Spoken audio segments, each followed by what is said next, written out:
till shade is gone, till water is gone, into the shadow with teeth bared, screaming defiance with the last breath, to spit in Sightblinder's eye on the last day. by my honor and the light. My life will be a dagger for Sightblinder's heart. Until the last day. To Shyle Ghul itself. This is A Dagger for Sightblinder, a podcast focused on all things Wheel of Time, with your hosts, Sarah Lucas and Adam Tricola.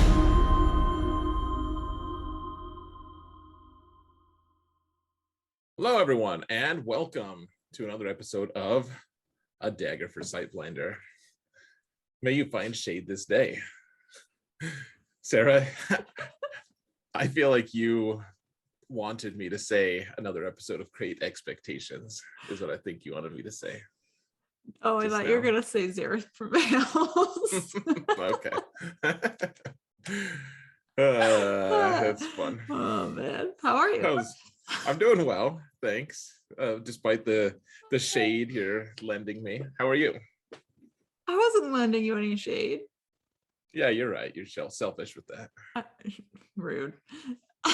You wouldn't lend me anything, much less shade. I wouldn't. I'd keep it all to myself. I'm good though. Good. Yeah. Cool. So we've got a whole another set of chapters. So cool. Seems cool. Yeah. So, oh man, we're making our way through this book, and 10 chapters at a time. I love it. I'm excited to. Where did you leave off last time? We're not gonna get past there this cast, but next one maybe. Next one we will for sure. Okay. Yeah, I did not get much further past where we are right now. Okay. And this part does not have my favorite scene. It's pretty early on in the next part though. Correct. Yeah, because I got a little bit past that, and then we decided to rejig what we were doing. Rejig. Like we'd already jigged it, so we had to rejig it. Correct. Jig it once again. Yes. That is a rejig. Okay. Like how does that relate to like getting jiggy with it? Totally unrelated. Like it seems like there's a similar root word. Like the etymology must be similar. Totally unrelated. You say that like you know. Yeah. All right. Okay, so we are going to talk about let's just blanket spoiler warning this for everybody. In the Dragon Reborn, so the third book, chapters 10 through 19, but also anything before that. Right, and the show. It's all fair game. Oh yeah, and there's no show news, right? There is no show news. I scoured everywhere for some, and there is absolutely nothing. So I don't know what to tell you, other than hopefully they are almost done filming. I told everyone to wait with their show news until after you had looked for it. Sounds like something you would do. Just go out of my way, like spend a ton of effort just to make it so that I can't find any. Awesome. So there's nothing to talk about show related, so it's all book today. All book. All right. Book. Shall we? Let's do it. All right. Cool. So majority of this, so chapter 10 is secrets, and the majority of this chunk of the book is Egwene's point of view. And this is actually a really good way to segment our because it was all Perrin and company, and then we just immediately I know that it wasn't intentional on your end, but it worked out nicely. It was intentional on my end. Oh, you weren't even joking. You were trying to lie. So we're lying to each other now? That's the thing? All right.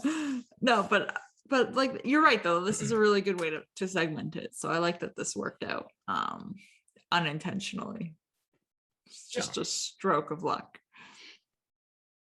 Yeah, this is good. So we're taking a break on the Perrin stuff and what. So yeah, we're with Eggy now. Eggface.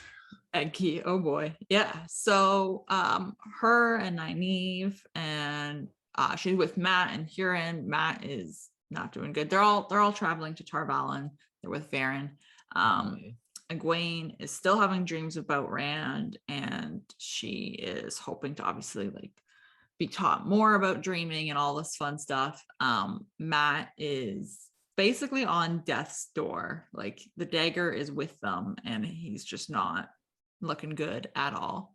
But anyway, in this chapter, they're on their way to Tarvalon, and Huron can sense that like there's going to be danger nearby. Just he's sensing trouble just based off what he's seeing in his surroundings and all this. And they've learned to listen to that though. Yeah, which is great, because then right after they run into Bornhald and the Children of the Light. So, you know, it's a pretty, it is in a way, like it felt like a very aggressive encounter between them, but also not aggressive at the same time. But then it got really aggressive. Anyway, he wants to question the Aes Sedai. He calls Varen a witch. Like it's very aggressive immediately from his side. Right.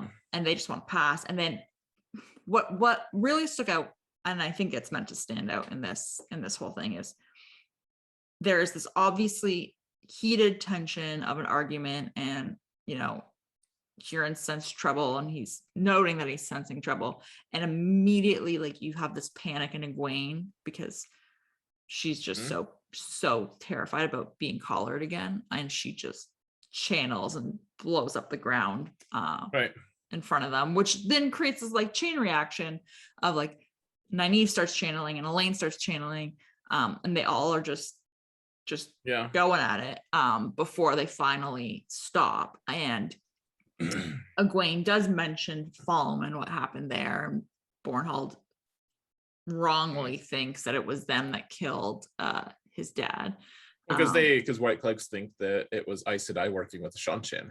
Yeah, exactly. So he is completely misinformed, but again, it's that aggressive behavior where he's basically like threatening them not to forget who he is before he rides off. But what I really liked about this though was just how you could see how Egwene and Nynaeve and Elaine are still like, they're very powerful clearly, but they're still so raw at this that it can be dangerous. Like you can just see all of these loose ends and raw edges to them.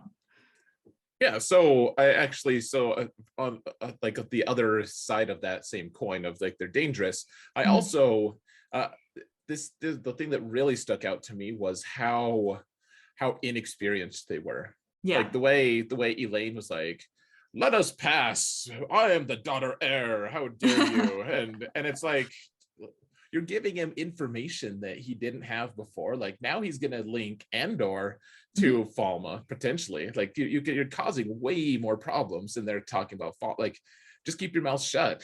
You know, like this would be something that would be really easy for for me. I'm not like an adventurer, but I mean, there are times that you talk about, you drop hints about what about what you've been doing, but he's like an enemy. You don't want to give him any information at all, and so I think unless it's misinformation, right? And I think that also just like goes into like their inexperience and they're naive. Like they haven't been outside of, any of them haven't been outside of their homes before, so this is just a whole new, like, not only are they having to learn this power and how to channel everything, but they're also having to learn how to interact in the world now. So it's an interesting, like, okay, you're powerful and we're supposed to like you and everything because you're the protagonists, but at the same time, like, you've got issues too. Like you've got a long ways to go. Like they don't know how to like hold themselves. They're inexperienced. And I would probably have the same kind of disdainful attitude toward myself at that age if I was, because you need to learn these things, and they clearly haven't yet. So. Right. Yeah. And Baron is super pissed. Oh yeah, she's so mad. She just did not want them to channel at all. I felt this. So going into the next chapter, unless there's anything specifically in this one, but you can feel the anger from Baron, like just keep going, in my opinion, into chapter 11. Oh, so the only other thing I want to point out here is it's like we never lost Bornhald a little bit, except we replaced him with his angry, like an angry younger self. And I do want to point out too, so their travels must have taken them a long time, because in the same time that it took them to go straight to Tarvalin, Child Bayar was able to leave Falma, go to the Fortress of the Light, report in, and then go tell Dane Bornhold, the son, about what happened, so that Dane Bornhold could go and intercept them at Falma. That's a really good point. So he's moving, and they had to carry Matt in a cart. I'm sure everything is slower. That is something like on a geographical level, like just traveling on horseback and stuff. That's a real thing. It's a real advantage to be able to move fast. And Robert Jordan actually does a really good job of that in future like battle scenes and stuff. Of some strategies rely on moving really quickly. It's really fun to see him even early on, like starting to set stages of how fast people can move, how fast others are, how slow others are. So just want to, point that out. It's not going to be super relevant anytime too soon, but Robert Jordan's use of time throughout this series can be a frustrating thing, but it's also just really interesting. If you pay attention to it, he does a good job. Right. So which is great, because then you're not going to find, in my opinion, a lot of like gaps. Right.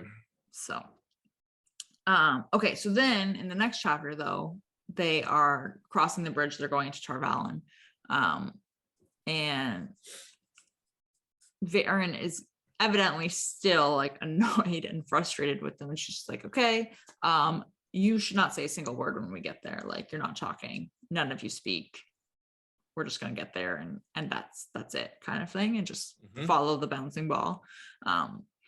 And you can tell that they all know that they have messed up or made a mistake or whatever, because they just are all like, yep, we're not going to say anything and go along with the plan, which in my opinion says a lot that even Nynaeve is agreeing to this, to do it. So she's usually going against the grain. Yeah. To put it mildly. Right. Like she tries to be her own grain. Right. Like yeah. So I think that says a lot. But this whole time that they're going into Tarvalin, and Gwen's kind of having this like mini epiphany about how Emansfield doesn't feel like home anymore, and she thinks she would only go back there to visit. And it's really interesting to see, because again, to me, with like what you were just saying about time and everything, it feels like they just left. Like I feel like, and I know that it's been, months, if not close to a year, but it really does feel like it's only been maybe 2 or 3 months to me. But right. It's just like an interesting thing to see that she's having this like breakaway from her home. Yeah, like it kind of happens in stages where she's, she at first she just wants to go on an adventure, and then she's also got this internal monologue of like what she's trying to process the fact that Rand is kind of just not hers anymore. Like she still cares about him. She still has feelings, apparently, even though we've seen very little textual evidence. But like she theoretically still cares about him, and yeah, she's trying to process that as well. Like everything she's trying to do, like it's all to her. It's this process of pushing away the old and embracing the new. And I don't know. I think it would be hard for me. It'd be very difficult to. I mean, the place I grew up was it was a smaller, it's big for Wyoming. I grew up in Wyoming, but it's still pretty small compared to the places I've been to. And it's tough to go back and visit, and I'm like, man, there's just not much going on here. Totally. But you don't realize that when you're growing up. You're like, man, we play soccer, we go to this cool other play, but there's all these places to go, things to do, people to see, and realize just how, not that you're missing anything. It's not bad to grow up in a small town. It's just, it's hard to fit back into it once you have a bigger view of the world. Right. Once you've been removed from it. Yeah, and Robert Jordan does, I feel like, a very relatable job of kind of capturing that, her incremental acceptance of that situation. Yeah, it's really well done. But anyway, so they're in Tar Valon. Huron has now left. He's got to go back to his king and inform him what's going on. And we never see him again. And he's gone. Literally don't see him until way later in the books. Really? So this is pretty early in book 3. We don't see, I'm not saying in book 3, we don't see him until book 13 or something. Oh boy. Okay, so he's gone. That. Goodbye, Huron. Yeah, I don't think that's much of a spoil. I just want to just to point out the abruptness by which he left. There's go in light, my son, and he's like, peace. Then he leaves. Yeah, and then he's gone. And then it's just I gotta go do this. And then we just don't think of him or see him, or I don't know that there's a couple random mentions of Matt dicing with him some or whatever, as a thing that he used to do a little bit on their trip, but then otherwise they don't. It's just Huron never existed for a long time. Yeah, poor guy. So yeah, so spoiler alert, I guess he lives till book 13 or something, so I guess so. It's not really a spoiler anyways. But, yeah, so anyway, so he's gone, but then they are now in the tower stable yard, and Varen's kind of just directing the flow of traffic, and Cher meets them there. She's like, okay, Matt's gotta go, we gotta take him away, he's dangerous, he can harm other people, so let's just stay away from him, and the girls need to go to their rooms, and she's just calling the shots. So she's pretty authoritative. That's the one. Yeah. Yeah. Just a reminder to people, keep watching Varen. It's nothing too crazy, but someone to watch throughout the series, for however long she is in the series. She's a very interesting character, and there's a lot of very subtle and probably not really spoilery hints at things about her, but it's just worth keeping an eye on her, because it's just cool to see some of those things. Robert Jordan did a cool job with her. I hope that's not too spoiler-ish. No, I don't think so. If you think it is, you can remove it from with my powers. In fact, you can remove anything. I literally have no say. So. I know. Okay, so the next chapter is the Amerlin seat. Okay. Yes. So throughout this whole thing, I just want to point out that it's the most anxiety-driven thing, because Matt, the girls are Matt's gonna die in hours. They're convinced, Varen, hurry up. And Varen's no, I gotta get the news. I gotta find out what's been happening around places. And then what's this next chapter is about Varen talking to the Amerlin, right? Yeah. And it's okay, they're gonna do something. And then the end of this chapter is sit down and tell me everything, Varen, about all this other, just totally ignoring it. And it gives me anxiety. What's gonna happen to Matt? They're just treating him so casually, and he's gonna die in a couple hours. What's happening? Well, okay, so that ties into this chapter too, right? Because Varen is talking to the Amerlin, that's this whole thing, right. And they're talking about the false dragons, and whether or not there are any more left, and all of this, and whatever. Everyone's they're talking about all the false dragons, but then Varen takes out the horn the Lear, and Amerlin's like, this is supposed to be the Amerlin sees like this is supposed to be with Rand, like Rand is supposed to have this, so why is it here? And clearly a surprise. And then Varen has now filled her in on the fact that it's already been blown, like Matt blew it. And now you have this really interesting discussion, because like you were saying, the girls are like, okay, we need to heal Matt, like Matt's going to die within hours. And now you have the discussion between the Amerlin and Varen happening, where they are essentially discussing whether or not they should heal him and the repercussions of both. Because if they don't heal him, he dies, and now anyone else can find the horn and blow it again, and that they're in control, so to speak, of the horn. If they do heal him, then he is the one that's in control still, and they can basically be puppeteers of Matt's fate here, and whether or not he's in control and what he should be doing with the horn moving forward. Yeah, I think this is a really good snapshot and insight into the nature of Aes Sedai and what they're dealing with. Because if you look at like Swan Sanche is like, okay, we need to support the Dragon Reborn, we gotta do all this stuff. Like, we don't necessarily love the idea of a man channeling, but he's gonna have to fight the Dark One, we got to support him. If he just dies, he's not going to be any good to any of us.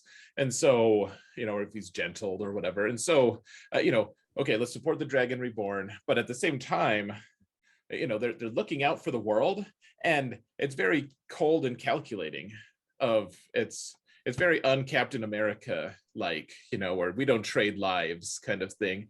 Right. And they're just like, well, what if Matt, what if he's a dick, what if we don't want him to be the one in like command of this really powerful artifact in the, how do we know he's even going to blow it, and I don't blame him for thinking about this, because that it's like, well, I won't casually discuss killing someone personally, because there's no, I obviously I value human, maybe it's not obvious, hopefully it is, but I value human life, and like, it's a horrific thing to think about killing someone else. At the same time, I mean, I think that I would have to, if I was in their position and thinking like, okay, it's not just like me and the relatively small number of people I would impact by killing some random person. It's like, if we kill him, we could save the whole world, or maybe we wouldn't, but it in a way, it's reassuring that they would even have that conversation. Right. But it's also like terrifying. Sure. Oh yeah. Yeah, and you're like, what's going to happen with Matt? Yeah. So and then exactly what you said, like they have this whole thing, and then and the Emerald, he's like, okay, so like, tell me everything that happened with the group while you were away. Yeah, and I'm like, but wait, I thought you just said you were going to heal him.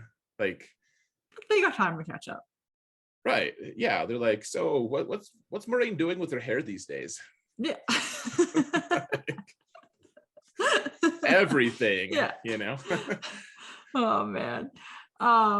Okay, so that's that, and then if you're good, let's go into the next chapter, because this is where you really start to see, in my opinion, just how clever the Amerlincy is, just in what she does. So in chapter 13, Punishments, Egwene and Elaine, they've gone back to their rooms, and they're talking through the walls to each other. There's like a hole in the wall, and they're able to communicate. And they've, thought that they would be heroes because they discovered the Black Aja. They discovered that Leandrin was part of it. And they did this thing as naive and inexperienced people. And eventually the Accepted come to their doors and take them out to go and meet the Amerlincy. So Egwene and Elaine and Nynaeve now are all headed there to meet her, and they immediately start, once they're in her chambers, start blaming Leandrin for them leaving. And they learn in this process, because she has this kind of reaction to hearing Leandrin's name, that like not to say it, and it was Leandrin and 12 others were responsible for stealing from the tower. They stole Tariangriel. They killed 21 people in the process to kind of cover up their thievery and what was going on. So like clearly super on the evil side of things. And but she does punish them, and she says, you know, like even if she tricked you, like you still chose to go, so we're going to punish you, and it's going to be a public punishment, so everyone's going to know about it. You're gonna have to work in the kitchens and all this. And she eventually sends Elaine out of the room because she wants to speak to Egwene and Nynaeve on their own. Yep. Oh yeah, and then also I completely forgot that she does make Egwene and Elaine accepted in this, or that they are made to be accepted in this discussion. Yeah, she kind of just puts them on the list, kind of. Yeah, she's like, all right, you are strong, you can move up a tier when you're ready, or when you go through your trials. Anyway, so she does want to speak to Egwene and Nynaeve by themselves, which is interesting, and you kind of see like all the ball is starting to spin here. The ball spins. Is that a Canadian thing? Yeah, no, I mixed up my sayings. It's fine. The stick is being handled. The stick is being handled. Yeah, so it's fine. Sounds dirty, actually. Let's continue. Sounds like something she would say. It does. Okay, so but in the chapter 14, the bite of the thorns. So the Amaryllis is now having this discussion with Egwene and Nynaeve privately, and she's kind of it almost felt like she was like, at first when I was reading it, almost like she was talking to old friends in a way, like she was trying to figure out like, oh, like who do we trust, who do we want to trust, which I thought was interesting because that's not really the vibe here. And clearly I think she's just throwing out feelers, and obviously right away Nynaeve is like, oh well, we can't trust Moraine because Nynaeve hates Moraine for Nynaeve reasons. Yeah. And I thought this was interesting because the Amaryllis, she just rebuffed it right away. She's like, well, do you even have enough experience in the real world to know whether or not you can trust her? Like, do you have enough experience to make that call? Right. So it was interesting. Well, yeah. So we see this transition here over the next little bit. It's this sustained thing of Nynaeve like being in charge and being thought to be the most capable, the strongest, the best, to being like kind of placed where, you know, in a lower place in life, in the world. Right. Like, and the Amaryllis like, well, what do you know, girl? Right. Like, and rightly so. I mean, she was the wisdom, and shows that meant that she was the strongest. She was very strong-willed, and she was smart and whatever. She was capable for that situation. But the things that are surrounding them now that they're taking on are maybe more than she can handle currently, at least. Right. Exactly. So it is interesting, like where she's being put in her place now, knocked down a few pegs. Well, and Egwene starts thinking like, well, I mean, she's already thought like, well, the fact that Nynaeve has the ring on her finger and I don't, means that, you know, she's an accepted and I'm not, means that nothing has changed in our dynamic. But she doesn't realize that I'm a grown woman now and I should be able to choose my own stuff. Right. Yeah. Old Eggie. But what I really liked about this was she does reveal that anyone she reveals like she can trust Nynaeve and Egwene not to be in Leandrin's group, and this was just so smart.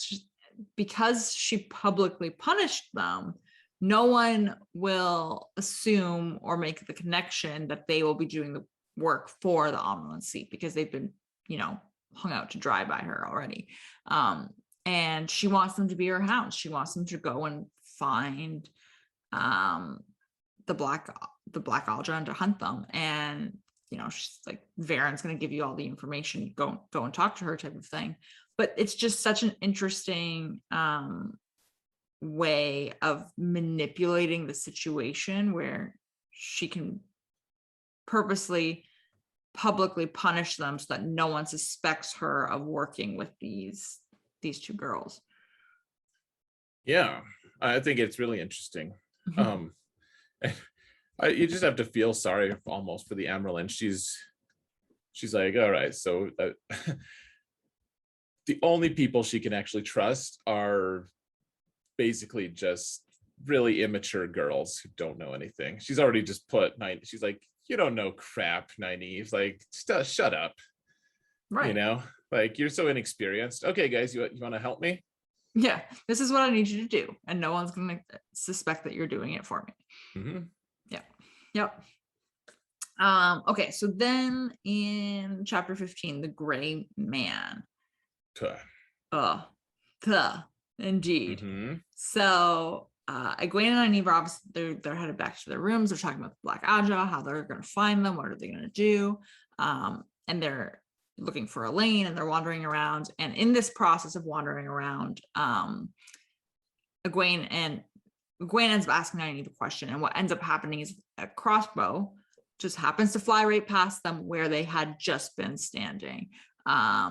And they do find the person who shot it, because Nynaeve was able to channel and hold him with air. But when they got there, he was already dead. There was a dagger in his chest. So really they can't do any questioning or find any info out here.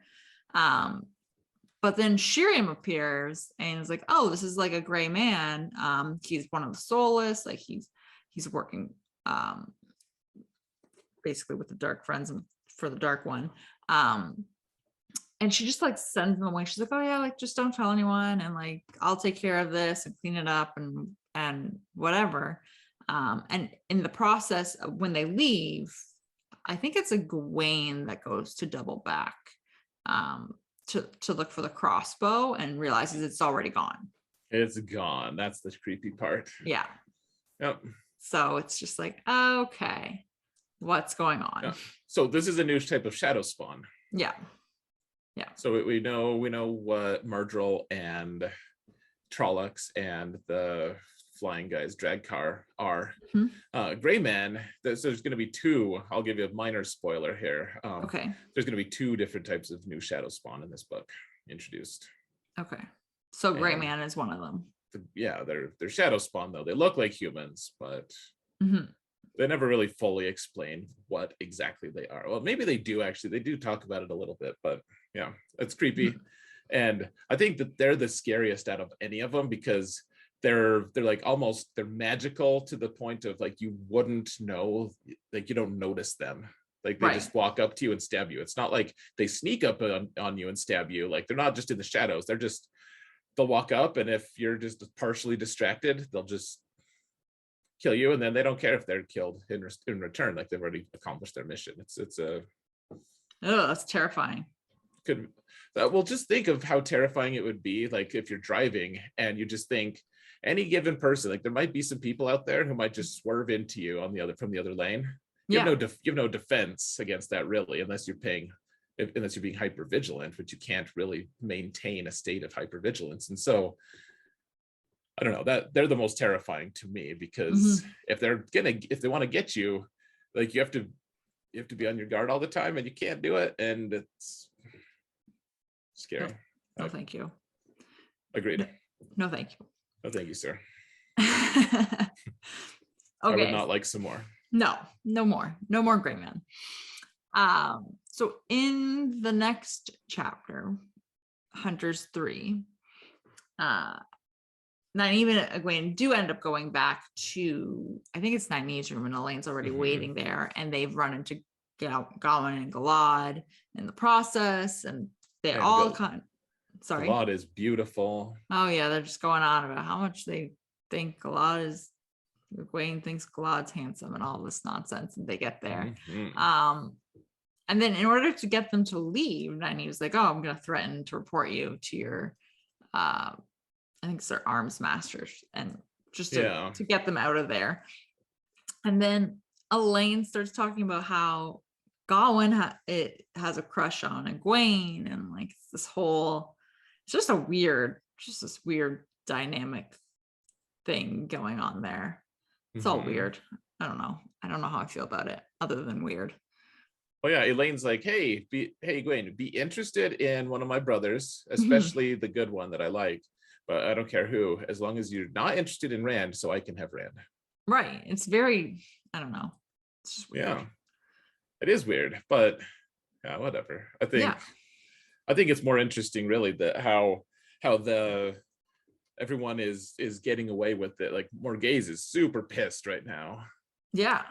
It's like an international incident that Elaine left. Like it's a big deal, you know. And Galad and Galad and Gawyn are, they're trying to help, kind of, and because they want to take her back. They want her to leave the tower and go back.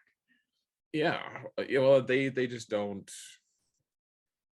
And I started to see, like, it's just annoying because the girls are like, we don't want your help, leave us alone. And like, they're just being well-intentioned. Yeah, like you could be nicer about them, I guess. They could treat them more courteously, I guess.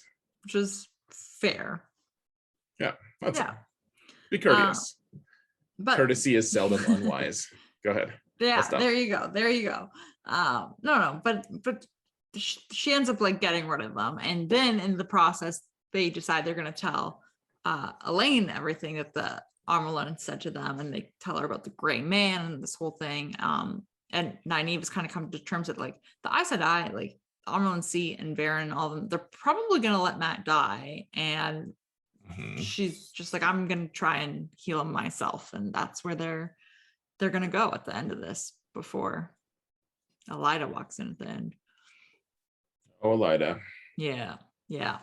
So, but I do find it funny that Nynaeve's like, oh, they're probably going to let Mat die. We need to go do this. Well, she has some pretty good insights. She does. That's why I find it funny, because like it's very in character of her to assume this and, go against the grain, so to speak. But it is a good insight because they were having that whole conversation. Yeah. So anyway, okay. So Elaida walks in chapter 17, the Red Sister. And she starts, this is super sketch, can I just say. She's questioning them about the Black Aja. She wants to know where they were. They won't tell her. She wants to know about Rand. Like, she just starts feeding for all this information that's just very weird. When Sheriam does walk in here, and she ends up making Elaida leave, and because like you can't tell anyone anything, basically. Yep. And then she ends up taking them to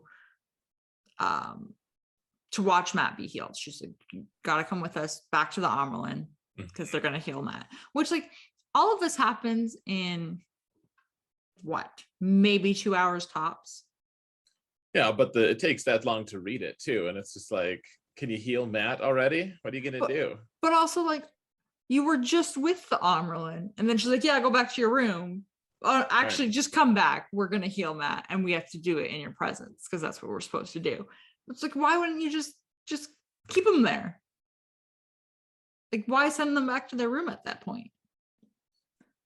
Oh, maybe she didn't want it advertised that they were alone in the office with her. Maybe she didn't want to accentuate that. Even if people could know that it was knowable, maybe she just didn't want to draw undue attention. Fair. Well, so they're going back. That's what's happening. Yeah. So in all this time, they get back. The gray man tries to kill him immediately. Immediately. Sheriam sweeps it under the rug. Yeah. And then after she sweeps it under the rug, she has time to talk to the Amyrlin and then go back and tell Eggy and company that it's time. Right. But then also tell them not to talk to anyone and tell anyone about what happened. So Sheriam's a busy lady. Suspicious. Just saying. Sheriam is sus. She's sus. Very good. She is sus. Anyway, so then the chapter 18 healing. So they are headed down to the lower levels of the tower. And that's where Matt's going to be healed. And they get in there and he's laying down. They're all, the Amelin seats down there, all these other Aes Sedai there. And they start healing him and he just starts shouting words in a foreign and like in the old tongue. Sorry. And Egwene can't tell what he's saying, but she knows that it's a battle cry of Manetheren, but she can't, she doesn't know what it actually translates to. And they end up taking the dagger. Anaya takes the dagger and she puts it in this like heavy box to kind of put it away. And at that point is when Matt collapses in this whole like healing process. And Brenda's is the one that's decided like Matt's got to go back to his room to rest and heal up and everything. And Varen and Seraphel are also there, and they're discussing what he said and when he was yelling. So this whole thing is basically just them discussing Matt and healing Matt. Yeah. And sending him on his way. Yep. Off you go, young man. Yeah. Done. Yep. To the best of their ability. Yeah. So this is a really fun, just, I don't know, a kind of a hint at what's about Matt, just about Matt and his nature a little bit, and I like that he's commanding men and he's saying, I'm no easy meat, Aes Sedai, like he's so defiant and he has no idea what he's doing or what he's saying, but it's just fun. I don't know. It's yeah. His grand words, it's very different from his actual character, the way he speaks, his high diction with the old tongue and everything. But it's also a little microcosm, a little bit of some aspects of him that we can expect later. Right. Which makes sense. Sure. Totally makes sense. Totally. Okay, so this whole time we have been with Egwene and with all these chapters that are all from Egwene's point of view, and then chapter 19, Awakening, we switch to Matt. His first time ever as a viewpoint character. Which is awesome. So he wakes up, and which obviously it's Awakening, but he can't tell if the thoughts that he's having are memories or if they're dreams or what's going on. He doesn't know where he is at first. He remembers bits of Shatter Logoth. He remembers there was a dagger. He assumes he's now in the tower just based off what's happened. He remembers, being sick and needing to be healed, but it's all like these bits and pieces that he doesn't know what's what.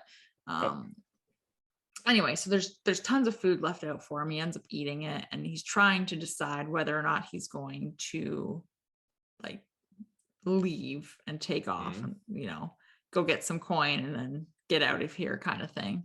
And then that is when he remembers that he blew the horn of Valier, and they're probably not going to let him just walk out the door very easily.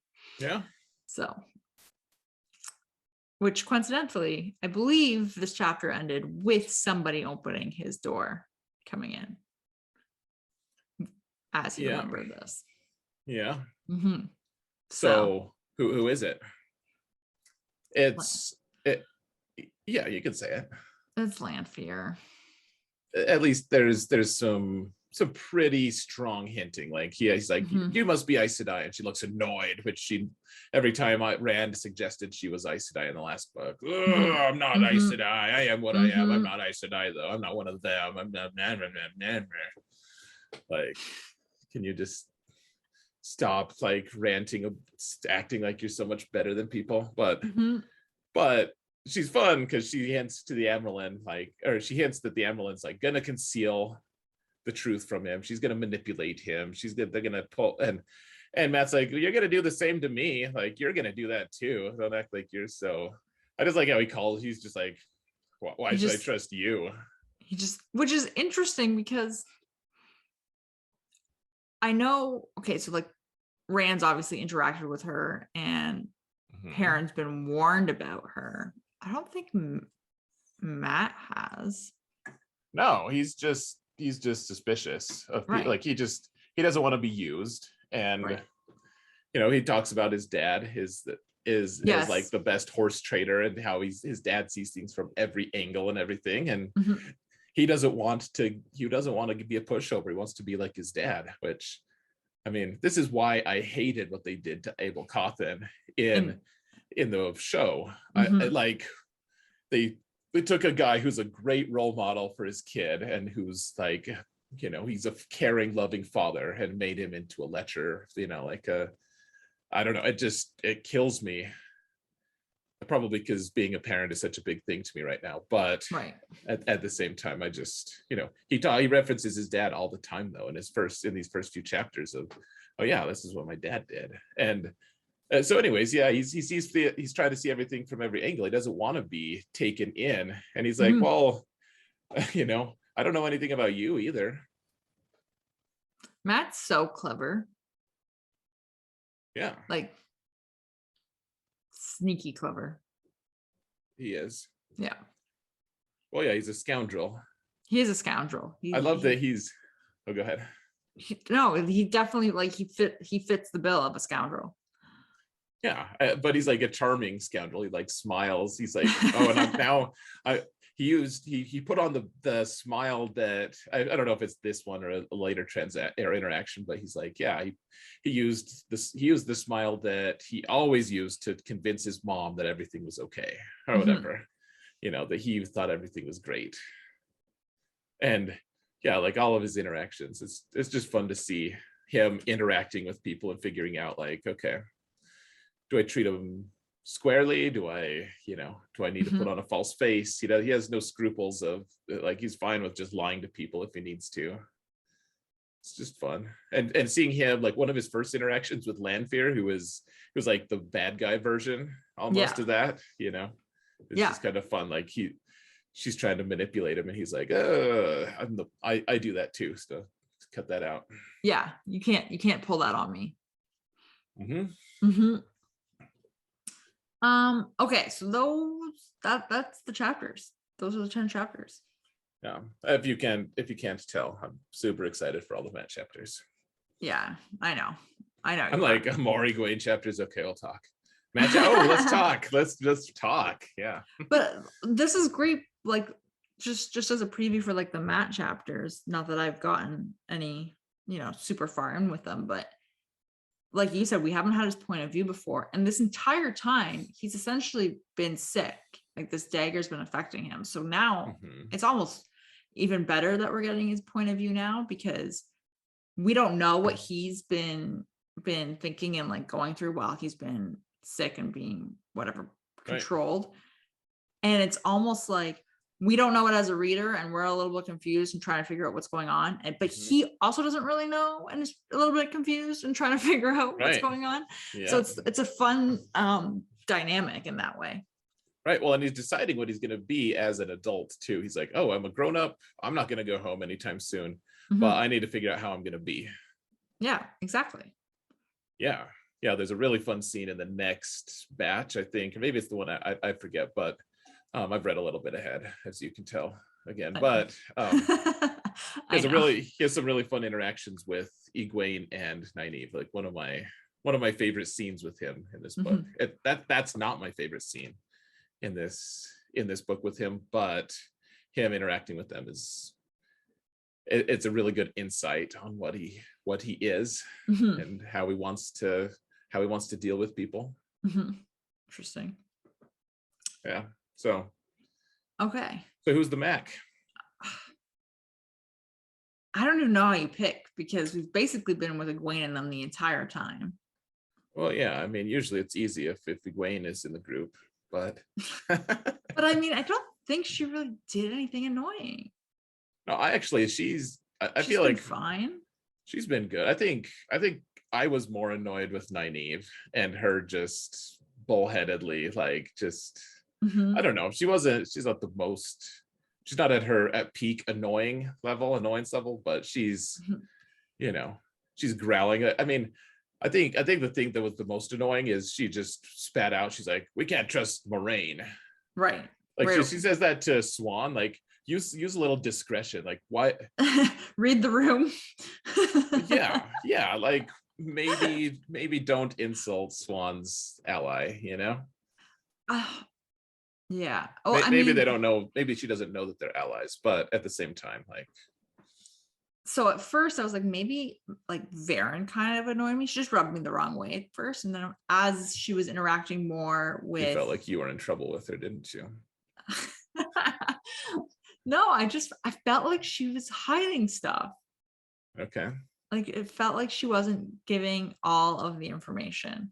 But then like once I got to the part where she's interacting with Swan, and you're having this like back and forth between them, I was like, okay, well, she can't be too awful. Like, I don't think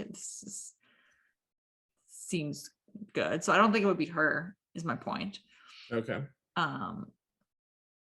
Yeah. Elaine's barely around. Maybe it is Nynaeve for being bullheaded. Shiriam bugs me, but I think I just have a bad feeling. And sure. I don't know if that makes her a Mac. I don't think she was that annoying. She seemed pretty in character to me. She's just bugging as the mistress. She just bugs me. Yeah. So I think if you were to pick, I think you're right. And like the most logical thing is Nynaeve. Yeah. Because of how she acts. Yeah, I'm glad you didn't pick Dane Bornhald. I would have vetoed that instantly. Use my executive veto powers. I learned my lesson. He's barely in it, so he can't be him. Right, I agree. Mm-hmm. Similar to that, I would argue that Sheriam is barely in it too. Like she still seems more sus. Sure. She's not annoying though, in my opinion. Right. She's sus. Okay. Sharia. Okay, so now we have two different things. So we have most annoying character, and then we have most sus character. Most sus. Musk. MSC. Actually, okay. I kind of like that because now it's just going to be all these plots and all this. Like, yeah. We should have most sus character. Let's do that. Well, and it's also like I don't know, when she was having this discussion about who can she trust. That's how I feel reading it now. I'm like, who can I trust?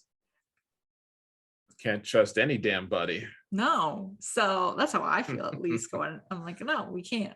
Agreed. So okay, so next week we'll start a sus character, unless we pick Sheriam today. Let's just pick Sheriam today. All right, I'm making a most sus character line. Great. I almost wrote this character name as sus, not Sheriam. They are one and the same in my brain. Yikes. Oh man. Okay, so next episode though, we'll do the next 10 chapters. So we'll do 20 to 29, right? We will? Yeah, let's do it. All right. Do it to it. Any final thoughts?